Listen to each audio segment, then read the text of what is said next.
घरातून पोरं मैदानावरती जातात आणि तिथे बसून मोबाईलवरती गेम खेळतात.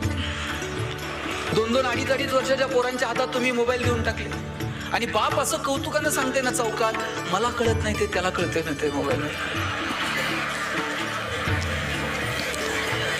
ताई मला सांगा, मूल रडायला लागलं, लहानपण तुमचं मूल लहान असतं, रडायला लागल्यानंतर तुम्ही काय करायचं? त्या मुलाला जवळ घ्यायचं आणि जवळ घेतल्यानंतर ते मूल रडणं थांबवत होतं.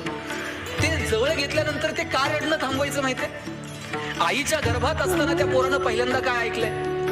आईच्या हृदयाचे ठोके ऐकलेले आहेत. त्याला ते इतके परिचित आहेत 9 महिने की त्याला जवळ घेतल्याबरोबर आई त्या बाळाला कळतं की अरे माझी आई आहे आणि ते पोरगं रडणं थांबवत होतं. आता मला सांगा, मूल रडायला लागल्यावर आई काय करते?